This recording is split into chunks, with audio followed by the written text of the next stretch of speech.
So it snowed today here at Woodstock Farm Sanctuary. Hi. And we're kind of winding down the year. And so I wanted to just recap some of the stuff that's happened. This is our main goat and sheep barn. We have other goats that live all over the sanctuary. But this is where the majority of our goats live and all of our sheep. And I'm sitting here with Fern and Tara. And Pia, and Bruce is back there. And this is sort of the elder and disabled goat herd. So, hi. So these guys are all pretty calm. And Fern is wearing her coat because it's chilly. And we just wanted to bring you some numbers and kind of stuff that we've been working on this year. It's been a really hectic year. If you've been following along, you know that we've struggled with things like inflation and a lot of requests to take in animals. But I'm really proud of the work we've been able to accomplish. So notably is, as of right this second, we've welcomed 34 new residents for lifetime care here at the sanctuary. We have a little under 400 residents here. Hi. So some of our new residents this year include Bruce, who's back here, who was rescued from severe neglect after being used as a 4-H goat. And he was very, very sick, very emaciated. And as you can tell, he's thriving. He's a really silly boy. We've also welcomed Oracle, who was a sheep who was living for months on her own in a cemetery about an hour from the sanctuary.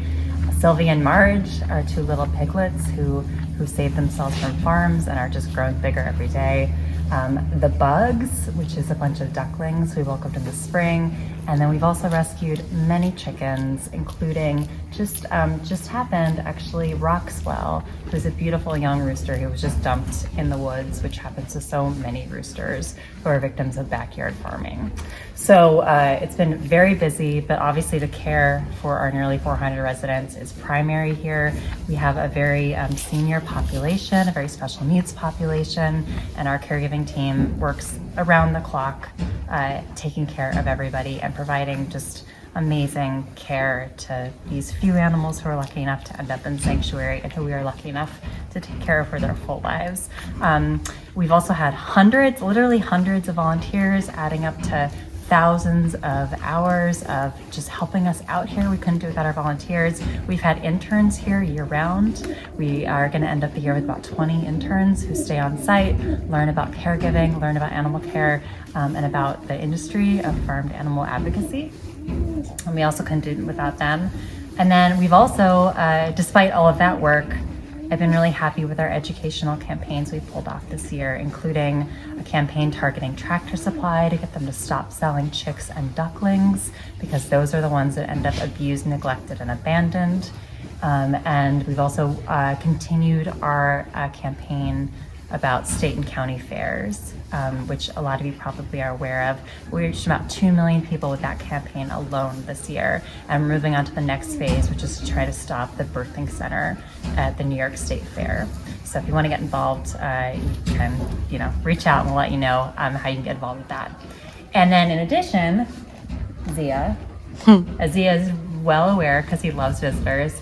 We've welcomed over 3,000 people this year to visiting, just to be here at the sanctuary, taking our public education tours, learning about animal ag, meeting the residents, and learning about how animals are not products. They are individuals, and the impact that each one of those tours has is doesn't only impact the 3,000 people who went on those tours, but it really reverberates out, impacting tens of thousands of people and literally millions of animals. We have had people that came in with very positive or neutral attitudes about animal farming, and when we look at our surveys at year end, most people have really shifted and learned a lot. So that's just like a sample of the program we've done.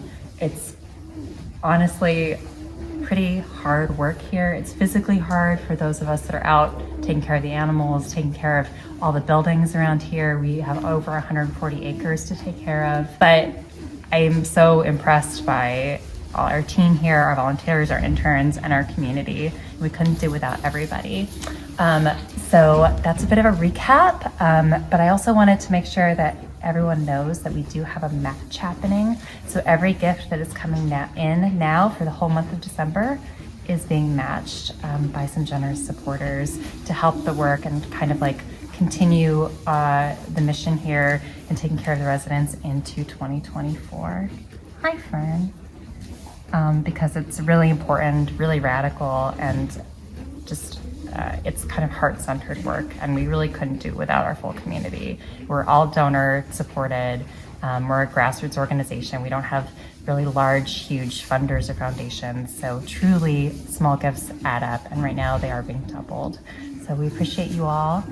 Fern says thank you. And yeah, stay tuned. We're going to be sharing stuff throughout the year. So follow us on social media. Make sure you're following us like for the remainder of December. We're going to be sharing some of our impact stories there. And if you want to give, you can give on our website for literally however you can reach us. Website, Venmo, PayPal. It is being doubled until December 31st at midnight. Yeah. Thanks, everybody.